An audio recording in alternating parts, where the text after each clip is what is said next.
Hello there guys, and welcome back to Reborn with Michael Watson. Today I want to talk about the most interesting Dr. Joe Dispenza lesson.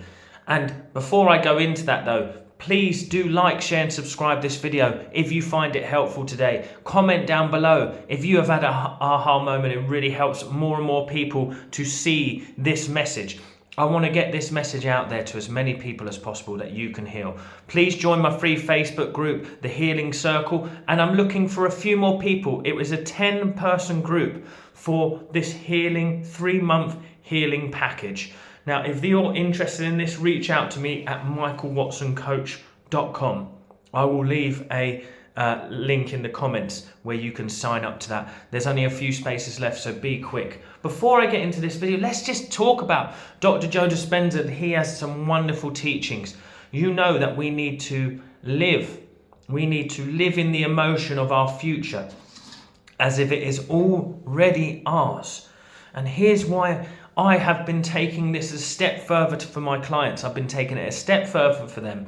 I've been wanting them to know that whether it's Neville Goddard or Dr. Joe Dispenza, to live from the end means to accept that it is done. One of the most beautiful things that Dr. Joe Dispenza says is, if you were feeling it so truly, would you still be looking for the healing? No. You see, this is the place that he's talking about. We got to try to find. Now, the thing is though, that's wonderful to say. But how is it practical when I'm living, like some people, I'm living with bad eyesight, or I'm living with pain, or I'm living with symptoms? How can I feel the end when the symptoms are so intense? And this is the whole point of when it comes to sort of just finding balance in yourself. You see, the symptoms are one thing. It's your emotions around them that are the other. You see, this is why that I talk about peace on my channel so much. You see, to live in the end, if I could say to you today, I'm going to heal your body. In 2 years' time, you're not going to be feeling gratitude every second of the day. You're going to be feeling peace and ease and flow. We need to know that it is time to recondition the body to a new mind, is to find balance, is to find harmony. So what we have to decide is, I'm going to decide to make my emotions balanced. I'm going to decide to change my energy and balance that. The only way we can really change our energy is to change our emotions. That's it. So I need to balance those. That's the reason why I have not healed so far. It's because there is, whether I've forgiven, whether I've let go, whether I've done this, have I found harmony in myself? Have I found peace in the fact that I'm in this position now? Now, you may be in a position where you are still not healed. You've been doing it 4 years and you're thinking, what the heck is going on here? 4 years and I'm not healed yet. But here's the thing though. Are you still striving for the healing? When does it come to the point when you make it about just the changing of your inner environment? We make it too much about the physical end result. That's the problem. We've got to make it about how we feel inside. So if you are suffering with symptoms, if you are suffering with pains, aches, this, that, your emotional reaction to those things are holding you in them. You can live a blissful life. You can find bliss in any moment. You see, and you may come in my face right now and go, well, that's not fair. But that's that's the battle there. You can find bliss in every moment, no matter what is happening to you. And I'll tell you this. I'll tell you why.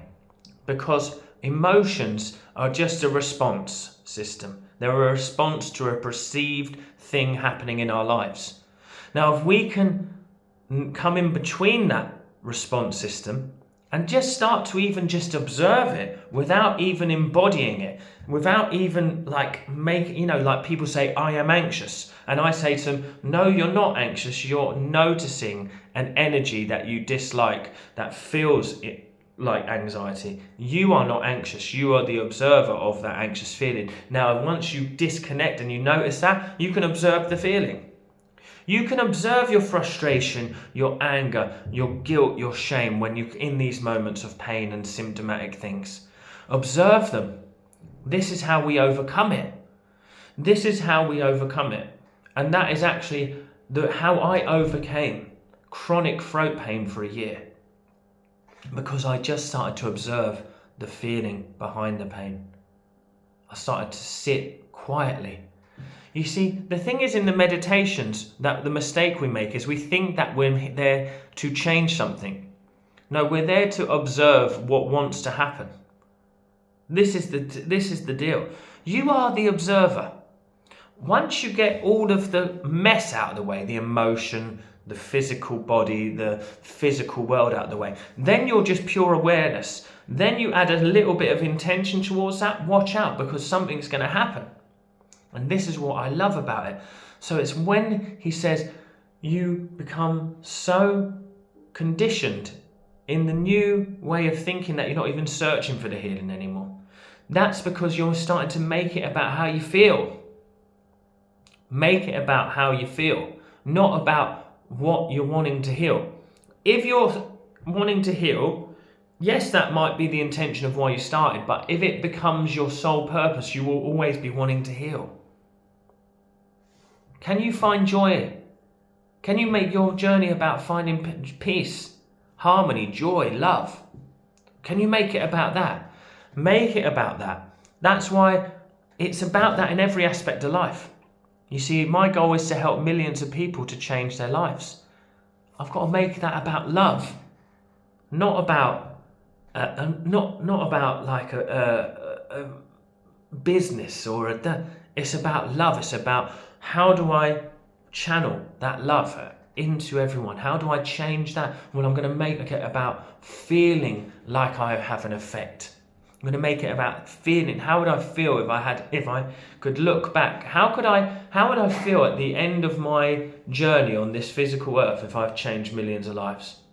I'm going to feel peaceful, harmonious, like I've done it, like it's enough, that I can rest. And now I just need to sit in that knowing, that restful, peaceful knowing, and let it guide me forward. So when Dr. Joe talks about conditioning the body to a new mind, you know what he means now.